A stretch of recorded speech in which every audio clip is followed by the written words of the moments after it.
Bueno, finalmente abordamos los 8 músculos del compartimento posterior. Recordemos que el compartimento posterior está formado por 8 músculos que se dividen en dos planos. Un primer plano o plano superficial, que es este que está acá arriba. Cuando retiramos estos 4 músculos que están ubicados acá en el tercio superior, debajo de sus tendones aparecen los 4 músculos del plano profundo, que serían esos que están ahí.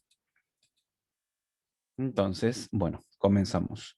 Habíamos configurado los músculos en sentido de lateral a medial, diciendo, por lo tanto, que el primer músculo que encontrábamos era el extensor común de los dedos, este músculo de lateral a medial, ¿no?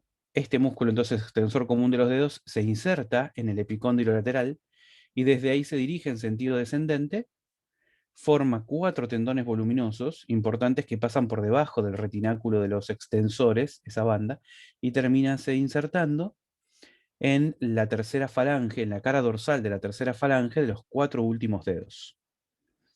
Algunos autores describen, como por ejemplo ocurre acá, mira, a ver, te voy a mostrar, que estos tendones del extensor común de los dedos, este tendón, termina a través de 2 lengüetas insertándose en la tercera falange y por una lengüeta medial, 2 lengüetas laterales serían, ¿no? En la tercera falange y una lengüeta medial insertándose en la segunda falange. Pero bueno, algunos directamente dicen que va por una sola lengüeta en la tercera falange y listo. Y termina, digamos, la estructura compleja que tiene estos tendones. Bueno, inervado por la rama motora del nervio radial.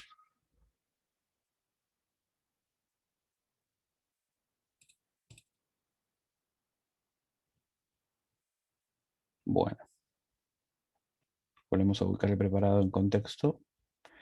Entonces, listo. Primer músculo de lateral a medial del plano superficial afuera.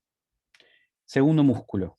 Este músculo que está acá es el extensor propio del meñique, del quinto dedo. Extensor propio del meñique o del quinto dedo. También es un músculo epicondilo lateral, se agarra de la cara posterior del epicóndilo lateral. Desde ahí se dirige en sentido descendente, formando una, una banda muscular finita que termina formando un tendón de inserción distal que pasa por debajo del retináculo de los extensores y que termina insertándose junto con el tendón que le corresponde del extensor común de los dedos en la tercera falange del meñique. En la tercera falange del meñique, en la cara dorsal de la tercera falange del meñique. También inervado por la rama motora del radial.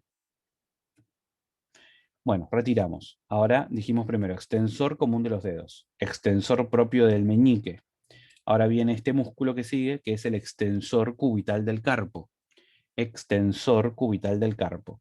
Este extensor cubital del carpo es otro de los músculos epicondilios laterales que se inserta en el epicóndilo lateral del húmero y desde ahí desciende, se ubica en la región más cubital del antebrazo, en la parte posterior, en la cara posterior, pero en la región cubital de la cara posterior del brazo, por eso que se llama extensor cubital del carpo, forma un tendón que pasa por debajo del retináculo de los extensores y se termina insertando en la unión carpo-metacarpiana y principalmente, a ver si se puede ver un poquito más ahí,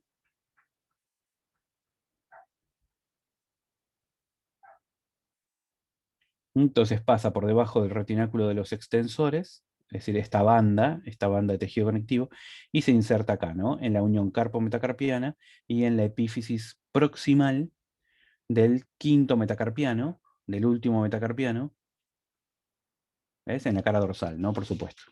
Bueno, este músculo también está inervado por la rama motora del radial, pero para algunos autores también comparte inervación con el nervio cubital, como que el nervio cubital inervaría los dos cubitales, el flexor cubital del carpo y el extensor cubital del carpo, aunque el extensor cubital del carpo también recibiría inervación del nervio radial, porque es la inervación territorial. Bueno, y por último, el último músculo que nos queda para terminar de configurar el plano superficial es este músculo chiquitito que está acá que se llama anconio. El anconio se inserta desde el epicóndilo medial, perdón, epicóndilo lateral, quiero decir, el medial es este, desde el epicóndilo lateral del húmero hasta el olecranon. Es un músculo entonces epicóndilo olecraniano. Epicóndilo olecraniano va desde el epicóndilo medial hacia el olecranon y se inserta a lo largo de toda la estructura de la cara posterior del olecranon. También está inervado por la rama motora profunda del radial, etcétera, etcétera. Bueno, ese es un músculo pequeño y es un músculo sinergista al tríceps. Ok, ahora una vez que sacamos los músculos del plano superficial, del primer plano, nos quedan los músculos del segundo plano, que son los músculos que están más abajo y más profundos. Abductor largo del pulgar, extensor corto del pulgar, extensor largo del pulgar y extensor propio del índice. El abductor largo del pulgar toma inserciones a nivel del cúbito, de la membrana interósea, y desde ahí forma un cuerpo carnoso que se dirige en sentido descendente, bien hacia abajo y hacia afuera. Luego, a nivel del tercio inferior del antebrazo, forma un tendón que pasa por debajo del retináculo de los extensores y desde ahí se dirige hacia la epífisis proximal de la primera falange del pulgar. ¿Mm? Entonces repetimos de nuevo el nombre. Este se llama abductor. Perdón, no va a la primera falange del pulgar, me equivoqué.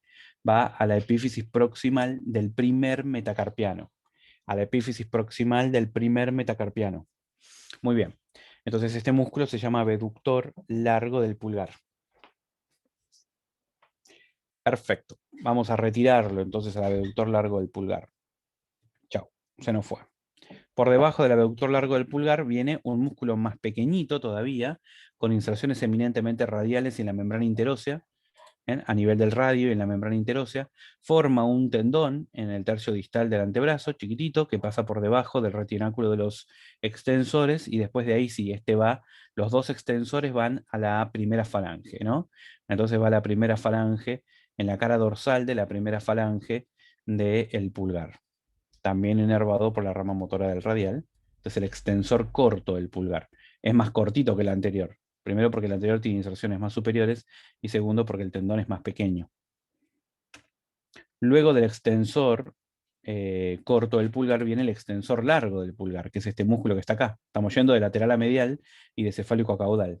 Entonces, este músculo que está acá es el extensor largo del pulgar, que toma inserciones eminentemente en el cúbito, en la cara posterior o posterolateral del cúbito, en la membrana interósea, y desde ahí se dirige en el tercio distal del antebrazo, forma un tendón.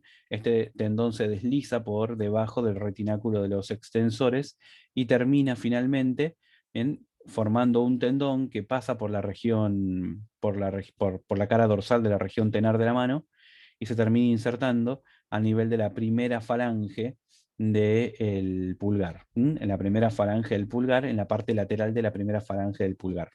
Se llama extensor largo del pulgar, también inervado por la rama motora del nervio radial. Y finalmente, este último músculo que está acá, ya pasamos los tres del pulgar, me queda este último músculo que es el extensor propio del índice, que tiene inserciones cubitales y la membrana interósea, desde ahí se dirige hacia abajo, su tendón pasa por debajo del retináculo de los extensores y desde ahí se dirige hacia la tercera falange del segundo dedo, en cara dorsal de la tercera falange del segundo dedo, que es el índice, por eso se llama extensor propio del índice, también inervado por la rama motora del radial, y terminamos de configurar todos los músculos posteriores. Muy bien. Bueno, hasta acá entonces este repasito en la anatomía del preparado.